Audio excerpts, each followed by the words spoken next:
Hello viewer, good evening. இப்போ நம்ம எங்கே போகிறோம்னா அறுபடை வீடு முருகன் கோயிலுக்கு தான் போகிறோம். இது வந்து பெசன் நகரில் இருக்குது இந்த கோயில். ரொம்ப அழகாக இருக்கும் இந்த கோயில். பீச்சு பக்கத்துலேயே இருக்குது இந்த கோயில். வாங்க போகலாம். நான் 2 வீலரில் தான் போகிறேன். இதுதான் பெசன் நகர். பீச்சுக்கு போகிற வழி இதுதான். இதுதான் அறுபடை வீடு முருகன் கோவில். பாருங்க, எவ்வளோ அழகாக இருக்குது. பீச்சுக்கு பக்கத்துலேயே இருக்குது இந்த கோயில். இந்த கோயிலுக்கு வந்தால் நீங்கள் பீச்சுக்கும் போகலாம். பக்கத்துலேயே இருக்கிறதால ஃபேமிலியோடு வாங்க. ஃபேமிலியோடு வந்தால் அவங்களும் என்ஜாய் பண்ணுவாங்க. வாங்க உள்ளே போகலாம். இந்த கோயில் வந்து திரு அழகப்பர் என்பவர் தான் கட்டியிருக்காரு. அவர் வந்து காஞ்சி சங்கராச்சாரியரிடம் முருகனுக்கு வந்து அறுபடை வீடு திருக்கோயில் கட்டணும் ஆசையாக இருக்குது அப்படின்னு சொல்லியிருக்காரு.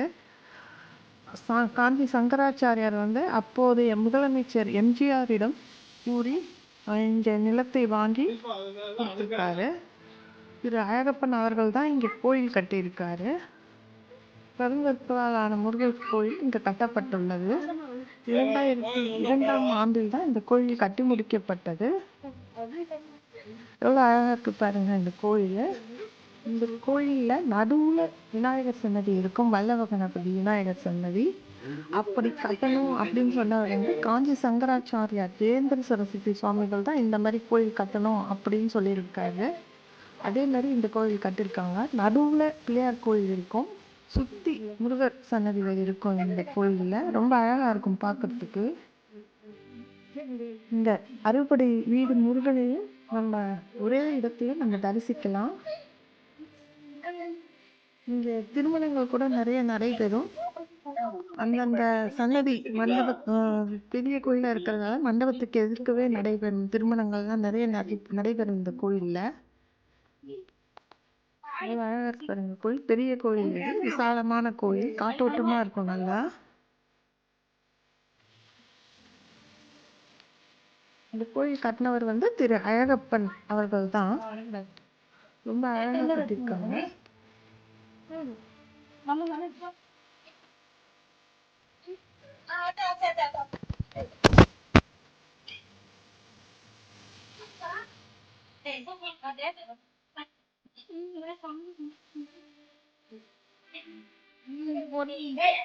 இங்க இந்த மாதிரி கோயில் அமையும் அப்படின்னு பாம்பன் சுவாமிகள் சொல்லியிருக்காங்க. பாம்பன் சுவாமிகளுக்கு வந்து முருகப்பெருமான் நேரிலேயே தரிசனம் கொடுத்துருக்காரு.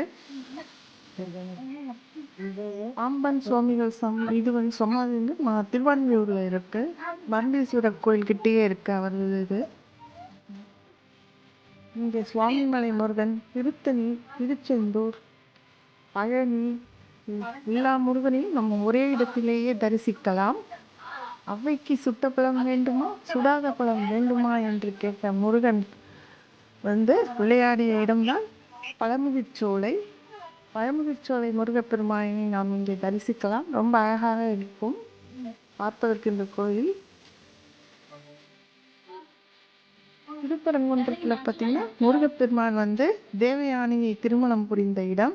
அதே கோலத்தில் இந்த கோவிலிலும் தரிசனம் அளிப்பார் முருகப்பெருமான். ஒரு ஞானப்பழத்திற்காக தன் தந்தையிடம் சண்டையிட்டு தனித்து நின்ற இடம்தான் பழனி. அதே கோலத்திலும் நாம் இங்கு முருகப்பெருமானை தரிசிக்கலாம். இங்கே முருகப்பெருமான் செவ்வாய்க்கிழமைகளில் ராஜ அலங்காரத்துடன் காட்சியளிப்பார். ரொம்ப அழகா இருக்கும் பார்க்கறதுக்கு. தேவனாய் வந்து காதல் மனம் புரிந்த இடம்தான் திருத்தணிகை என்னும் திருத்தணி.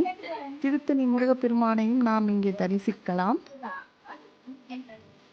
சுவாமிமலையில் ஓம் என்னும் பிரணவ மந்திரத்தை தன் தந்தைக்கு உபதேசித்த இடம்தான் சுவாமிமலை.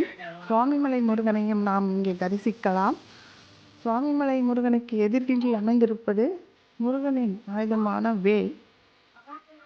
யாம் இருக்க பயமேன் என முருகப்பெருமான் கூறுவது போல உள்ளது. இந்த முருகனின் ஆயுதத்தை பார்க்கும்போது, வேலை பார்க்கும்போது,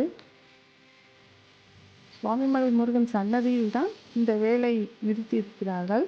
ரொம்ப அழகா இருக்கு பார்க்கறதுக்கு.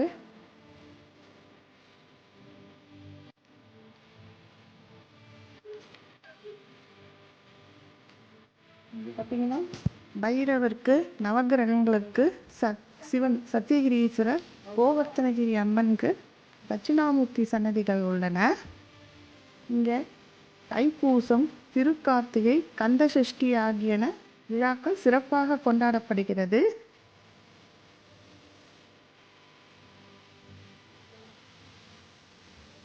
இங்கே இடும்பனுக்கு கூட தனி சன்னதி உள்ளது. இடும்பன் தான் முருகனுக்கு முதலில் காவடியை எடுத்தவர். அதே போல தைப்பூசத்தன்று இங்கு காவடி விழா சிறப்பாக நடைபெறுகிறது. இந்த கோயிலுக்கு வந்தால் நம்ம 6 கோயிலுக்கும் போன மாதிரி சந்தோஷம் நமக்கு வரும். 6 முருகனையும் நம்ம ஒரே கோயிலில் தரிசிக்கலாம். நீங்கள் சென்னையில் இருந்தால் இந்த கோயிலை வந்து பாருங்கள். வெளியூரில் இருந்து வந்தாலும் இங்கே வந்து பார்க்கலாம். ரொம்ப அழகாக இருக்குது இந்த கோயில். பார்த்தீங்கன்னா காலையில் 7லேருந்து 11 மணி வரைக்கும் திறந்திருக்கும். மாலையில் பார்த்தீங்கன்னா 5லேருந்து 8:30 வரைக்கும் இந்த கோயில் திறந்திருக்கும். ரொம்ப அழகாக இருக்கு இந்த கோயில். இடும்பன் சன்னதி தான்.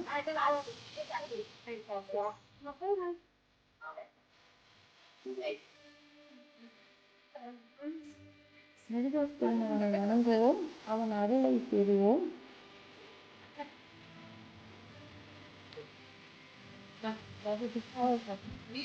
இந்த முருகப்பெருமான் வந்து மயில் வாகனத்தில் காட்சியளிப்பார். திருக்கார்த்திகை தினத்தன்று தேரில் காட்சியளிப்பார் முருகப்பெருமான். உங்களுக்கு டைம் இருந்தால் இந்த மாதிரி கோயிலுக்கெல்லாம் வந்து பாருங்கள். ரொம்ப அழகாக இருக்கும். ஃபேமிலியோடு வாங்க, அவங்களும் என்ஜாய் பண்ணுவாங்க. அவங்களுக்கும் ரொம்ப சந்தோஷமாக இருக்கும் இந்த மாதிரி கோயிலுக்கெல்லாம் வந்தாக்கா. இந்த கோயிலுக்கு பக்கத்துலேயே தான் பீச்சும் இருக்குது. இந்த கோயிலுக்கு பக்கத்துலேயே தான் அஷ்டலட்சுமி கோயில் கூட இருக்குது. நீங்கள் இங்கே வந்தால் அஷ்டலட்சுமி கோயிலுக்கும் கண்டிப்பாக போங்க. ரொம்ப நல்லா இருக்கும். இதுதான் முருகனுடைய வெளிப்பிரகாரம். இது ஞாயிற்றுக்கிழமைன்றதால கொஞ்சம் கூட்டம் இருந்தது. இன்னும் ஈவினிங்கில் ரொம்ப கூட்டமாக இருக்கும் கோயில். அழகாகவும் இருக்கும் பார்க்கறதுக்கு.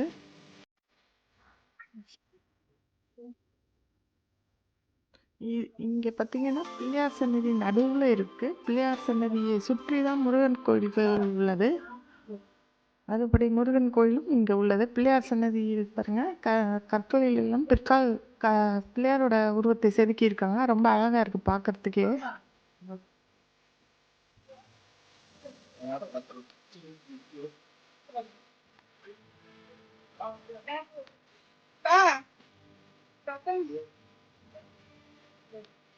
எல்லா முருகப்பெருமானையும் நாம் ஒரே கோவிலில் வந்து வணங்கலாம். அதுதான் இங்கே உள்ள சிறப்பு. முருகப்பெருமான் இதே மாதிரி தான் காட்சியளிப்பார் நமக்கு.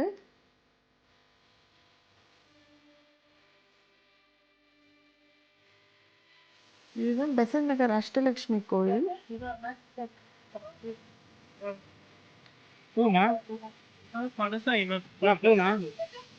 இப்போ இங்கே பார்த்தீங்கன்னா உள்ள வந்து கட்டிட வேலையெல்லாம் நடைபெற்றுட்டு இருக்கு. அதனால உள்ள அலோடு இல்லை. மூலவரெல்லாம் பார்க்க அலோவ் பண்ணலை. இங்கே பார்த்தீங்கன்னா நான் ஏற்கனவே வந்திருக்கேன். இந்த கோயிலில் அஷ்டலட்சுமிகளும் அழகாக இருப்பாங்க. இந்த கோயிலும் பார்த்தீங்கன்னா பீச்சுக்கிட்டே தான் இருக்குது. அதனால் இந்த கோயிலேருந்து பீச் நல்லா தெரியும். அப்போல்லாம் வந்தால் பார்ப்போம் நாங்கள். இப்போ இங்கே கட்டிட வேலை நடைபெற்று இருக்கிறதால உள்ளே போக அலோவ் பண்ணலை நம்மளை.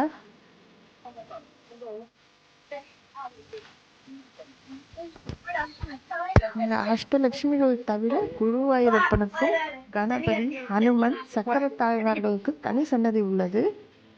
அதுதான் குருவாயூரப்பன் சன்னதி. ரொம்ப அழகாக இருப்பார் குருவாயூரப்பன். இங்கே பெசன்ட் நகர்னாலே அஷ்டலட்சுமி கோயில் தான் ஃபேமஸ்ஸு. எல்லாருக்குமே நல்லா தெரியும். இப்போ எல்லாருக்குமே முருகப்பெருமானோட கோயிலும் நல்லா தெரியுது. நீங்கள் சென்னை பெசன்ட் நகர் வந்தீங்கன்னா கண்டிப்பாக இந்த மாதிரி கோயிலுக்கு வந்து பாருங்கள். ரொம்ப அழகாக இருக்கும் இந்த கோயில்.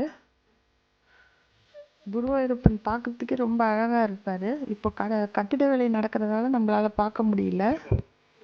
விரைவில் கும்பாபிஷேகம் நடக்கும். கும்பாபிஷேகம் நடந்தோன்னே வந்து பார்த்தோம்னா ரொம்ப அழகாக இருக்கும் இந்த கோயில். இந்த கோயில் பார்த்தீங்கன்னா காலையில் 7லேருந்து 11 மணி வரைக்கும், மாலையில் 5லேருந்து 8:30 வரைக்கும் திறந்திருக்கும் இந்த கோயில்.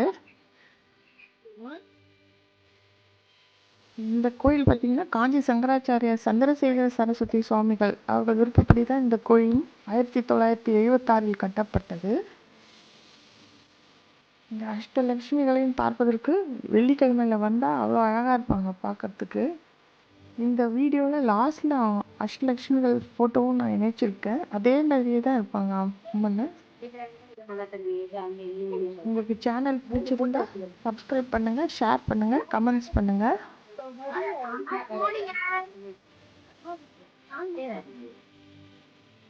இந்த கோயில் பக்கத்துலேயே தான் பீச்சும் இருக்குது.